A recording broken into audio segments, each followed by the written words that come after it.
Hello and welcome to Military Images Live.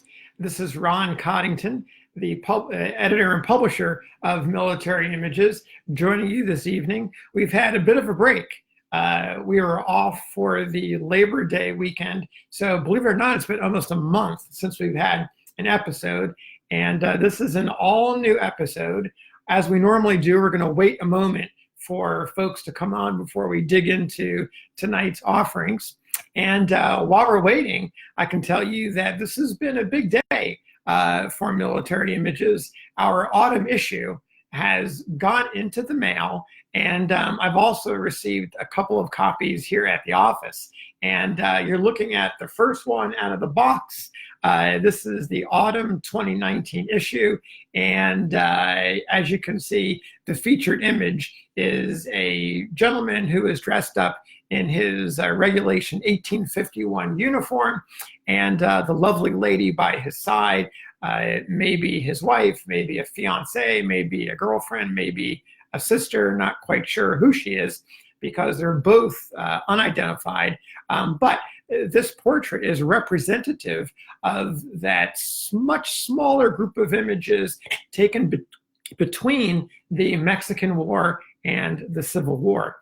And so we have a whole section of the autumn issue that's dedicated to this interwar period, although the name is a bit of a misnomer because during the interwar period, there was a lot going on in the period of the 1850s. So if you'd like an issue, sign up. We'll put the information on this Facebook page. If you are already a subscriber, it's in the mail for those of you who subscribe to the print edition.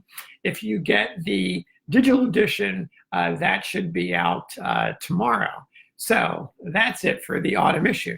Now, moving on to our programming, I want to start out with our first note of the day, which is an upcoming event that I want to make everyone aware of. If you live in the Kansas City area, I hope that you'll join us October 3 to 6 for our very first Civil War show in Kansas City. We're partnering up with the fine folks from the Daguerreotype Society. And when I say we, I mean Military Images, Civil War Faces, that's Doug York, and also both of us together under the group, the Civil War Photo Collector Society. So look for us at the show. And I want to tell you about some special events that are going to be happening. The show itself is going to be on Saturday, October 5th.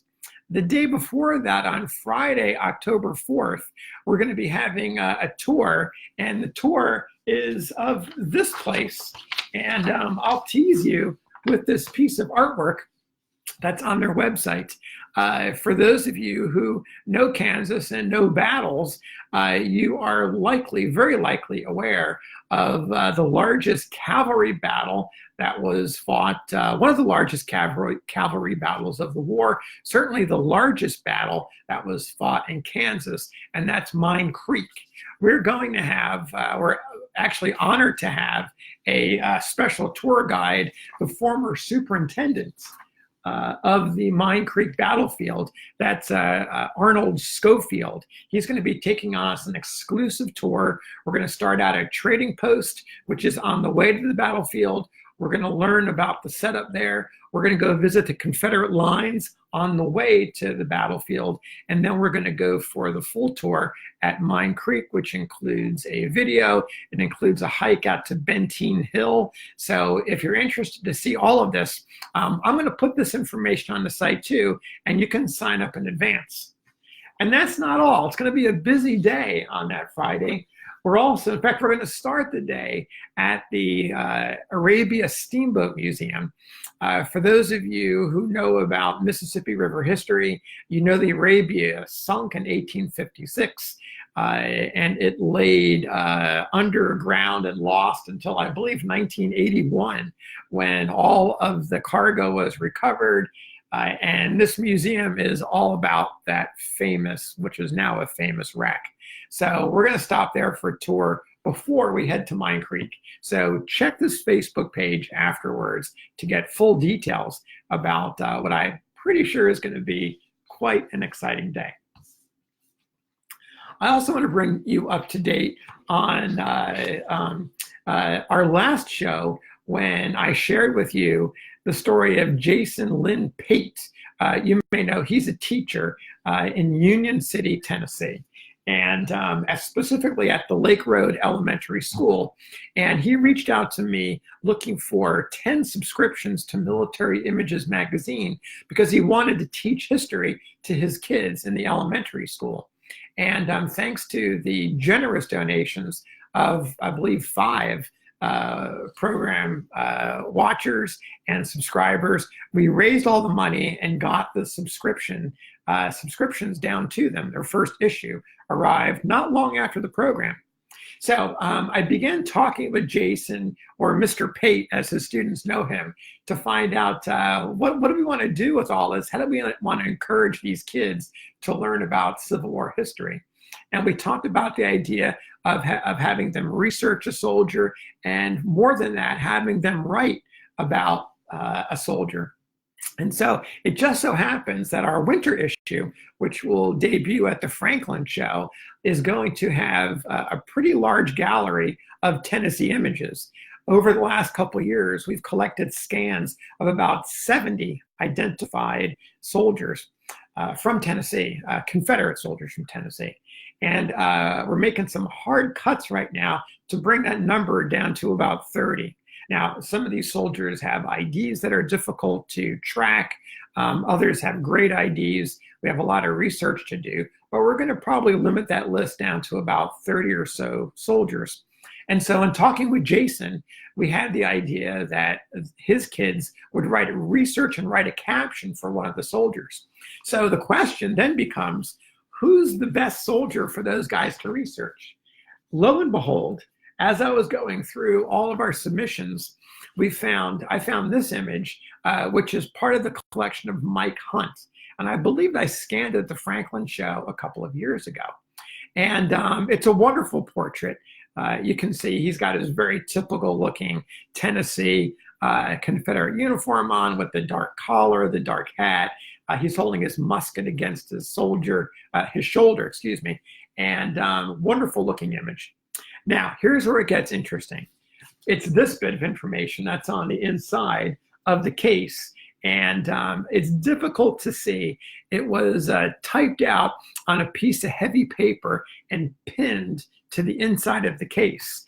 And I'm going to read to you what it says. And keep in mind where Jason Lynn Pate and his students live. Here's what the inscription says.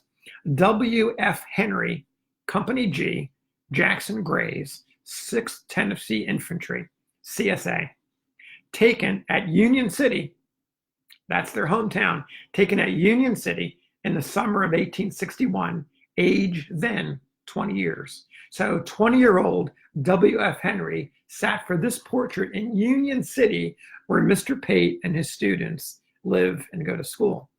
So you couldn't ask for a better image to work on for these kids. Now, I reached out to Mike Hunt just to make sure that he was aware that we were going to involve the students. And then Mike dropped a bit of a bombshell on me when he said, guess what? I actually have his diary. And so I thought, oh my gosh, it doesn't get better than that. So I called up Jason, we talked some more, and then finding out that Mike lives about an hour away from Union City. So I haven't heard the latest, but I'm hoping that those guys have hooked up and are able to bring together the diary, the photograph, and the students. So our winter issue is going to have the big Tennessee gallery, and on top of that, one of the captions of one of those 30 soldiers is going to be written by the students at Lake Road Elementary. So really looking forward to that.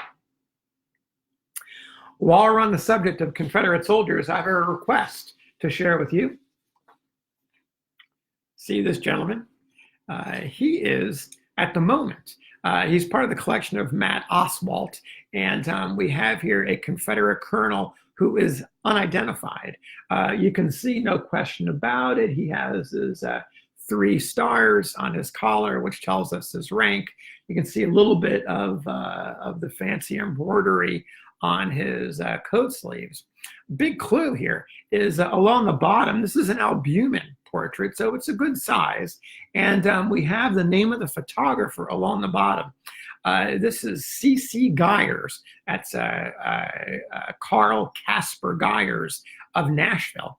And so it's very possible that this colonel is connected to Nashville, whether he was a resident, whether he was there at the end of the war or right after the war, there at the beginning of the war, passing through before Union occupation. That we don't know. But what we do have here is the face of this man who appears to be probably in his 30s, maybe late 30s. He's balding, has quite a healthy mustache. And I'm going to put this on our Facebook page so you can take a look and see if you recognize him. You'd really be helping to identify another face and making Matt Oswalt a very happy collector. So another image to share with you this evening. This comes from David Yunt, who is an avid participant in this program. David never fails to surprise me with some of his interesting finds. And here's one that really caught my attention. This soldier has the sort of a darker collar, and there's a couple of ridges on that collar, which are some dark trim that I think you can probably make out. He's got a couple of little decorative symbols on his sleeve with buttons. He's wearing what appears to be a secession badge, some sort of cockade. There's some very light tinting. There's a blue center. There's red ribbon around it.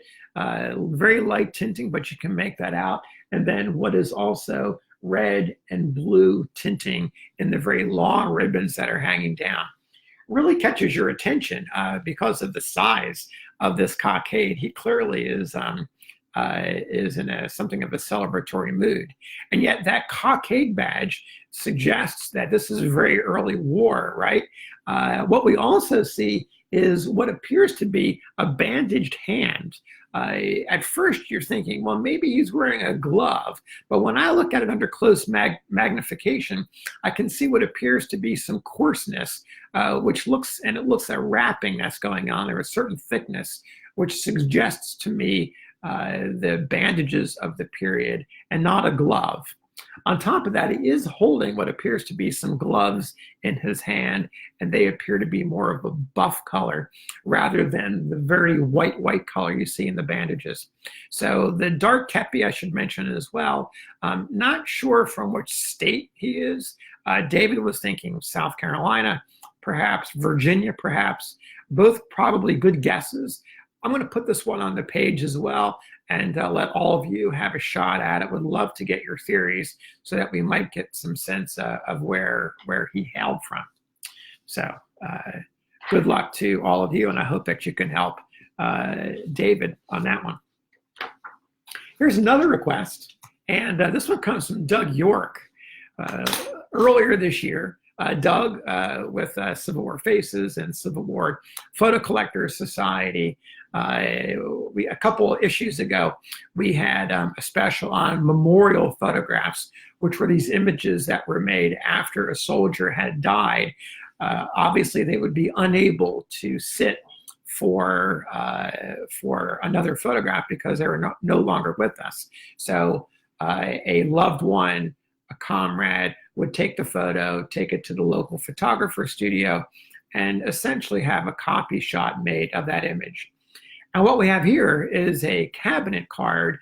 And if you look closely, you can see that this hard plate image appears to be a tintype, is pinned. There's two pins at the bottom. There's a mount behind it. And here is the image that's being photographed. So we don't exactly know if he died in battle, if he died of disease, if he died of some other causes after the war, or if he lived and survived his war experience and had this image made as a remembrance of his time in uniform. Whatever the reason, he's unidentified. And we have a clue, though. It comes from a gallery in Ohio. and I'm going to mess up the name. It's Wapakoneta, Ohio.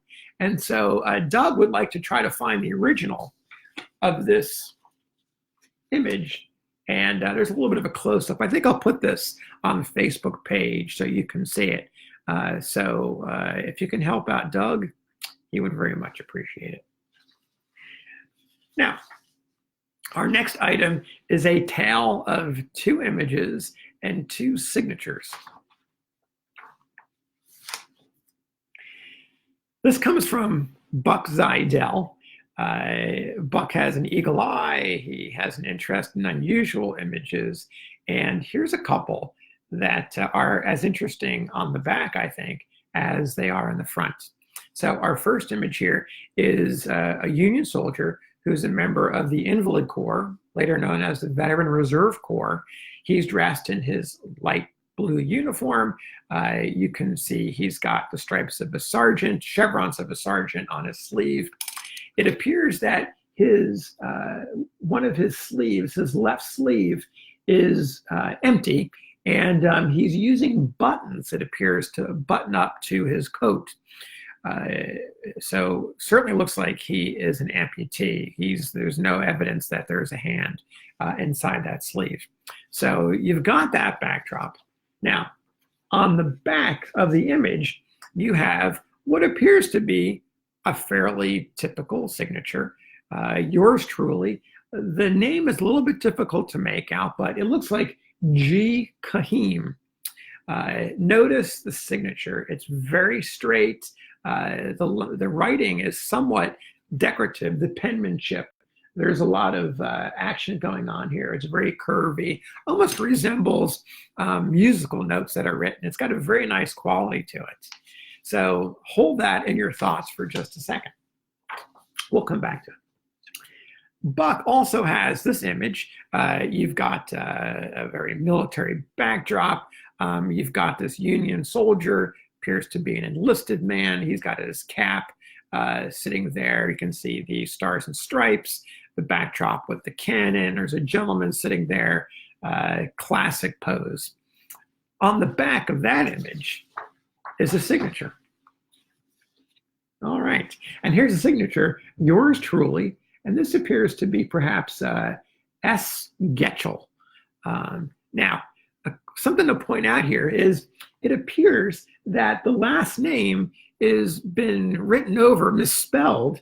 It looks like there was a T that the person came in and made it into a C. So it almost appears that this soldier misspelled his own name, which is curious. Now, go a little further. If you take those 2 back marks, those 2 signatures, and you put them together,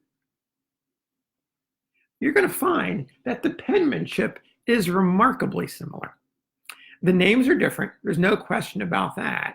But here's where the mystery is. You've got these 2 images remarkably similar. You've got the fluidity of the penmanship, very linear, it's very straight, and it's done in the same way. Yours truly is on one line, and then the name, it's an initial and a last name, and it's indented.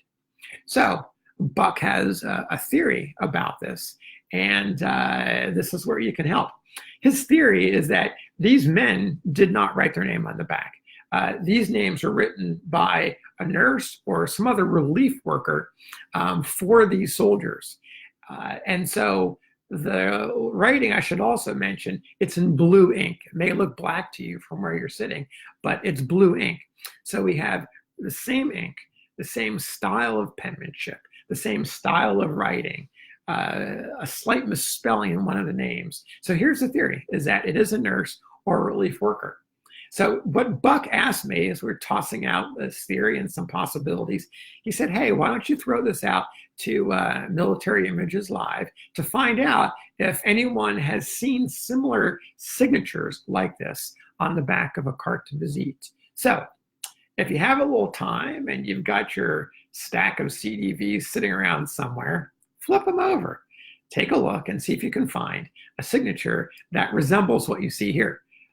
I think I'll put these on the Facebook page too, so you can check them out and compare.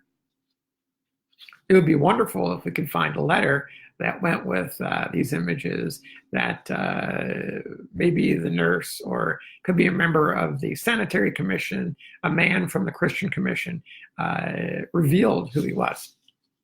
We'll see about that. Now, over the last couple of weeks, getting the magazine together takes up quite a bit of time, as you might imagine.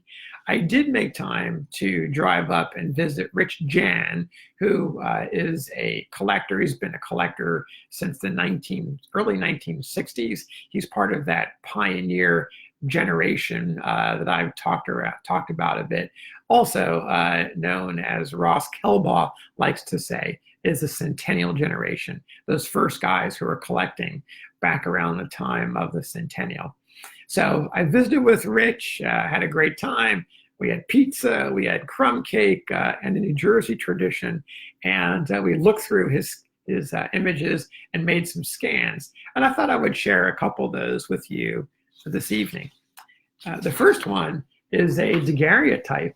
This is an antebellum soldier, and he's got this dashing look with this shock of white hair. He's got a wrinkled brow, definitely a lot of lines going on. Certainly suggests somebody that was born in the 18th century and not the 19th century. Considering his age, and I would imagine some considerable military experience, he's a captain. So he's also a staff officer. You can tell if we were to look close up on those buttons, we'd be able to see that these are staff buttons. The uniform, by the way, is an 1851 regulation uniform. And we have a bit of information that goes with it. I talked to Mike Cunningham, one of our editors. I talked to Ron Ness, one of our editors, to get their take on what they were seeing. Dan Binder was another editor who weighed in just to get their thoughts on it. And probably the big information here is the sword is the 1850 pattern. The belt plate that he's wearing is the 1851 pattern.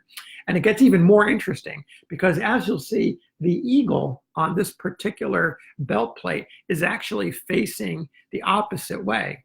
Now, you might say, hold on a second, Ron, this is a daguerreotype, so they're reversed.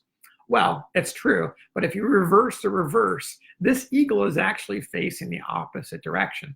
And that makes it a rarity. If you're a buckle collector, this is in the O'Donnell book, plate 606, and it dates the buckle between 1852 and 1855. And that fits in quite nicely with the 1851 regulation uniform, the 1850 sword. We're looking at a guy here who was definitely active in the 1850s. And so would love to know who he is. He's currently unidentified. So this dashing guy, I think we're going to put him out too for you guys to see and take a look at him. Now, one additional clue is in the back of the image. You've got these newspaper clippings. It's actually, I'm showing you a scan of the front and the back. The piece that whoever owned this image put it in the back. It says, prominent tobacco man buried today. It's J.L. Adams. The date is obscure. There's a 1, a 9, and a 1. So we know it was sometime in the 1910s. And it talks about a J.L. Adams who died at age 76, somewhere in the 1910s. So I did a little bit of research and found James L. Adams, 1838 to 1914, born in Virginia, spent a lot of time in Louisville, and then in Canada, and then back in Louisville. He's buried in a cemetery in Louisville. And so that's about all we know. That's where the record sort of dries up. Now, my theory is that there's no way that this guy can't be J.L. Adams, because J.L. Adams has no military service record, and he was born in 1838. And this man was definitely born easily 40 years before that. So the theory is that J.L. Adams may be related somehow by marriage or by some other familial collection to this man. So work in progress to try to make some genealogical connection between J.L. Adams of Virginia and this man who does not want to stay on the copy stand at the moment. So let me show you a couple more images for the evening. Another one from Rich's collection. We've got this interesting daguerreotype. This is a 6 plate. And what we're looking at here is, I believe, is one of these militia units who were struck by maybe nostalgia for the revolution. What you see here is a guy wearing a soldier who's wearing what appears to be a blue, probably a blue uniform. And take a look. He's got these this trim, very wide trim on his double-breasted jacket. You can barely make out the buttons going on here, but it's a faux pattern. It's just buttons that are attached to the material with this buff pattern there. And it extends to the halfway point of his collar. So it's sort of like an imitation of what you'd see George Washington wearing. Now, there's a sort of a pleat that's in the middle that's inside the coat, and you can see where there's some fastening going on. So the two lapels of the coat are fastened together by some hidden buttons inside with like a bust faux vest that's inside. He also has a cravat on. He's got his epaulettes, wearing a militia sword. So the whole thing of the chapeau, all of this speaks to probably like a mid to late 1850s militiamen, one of these Continentals who were inspired by the revolution. It's only one thing that catches the attention in particular, that brings the militia, raises a question mark about the militia part of them. It's the buckle. I'm going to put a close-up here of the buckle.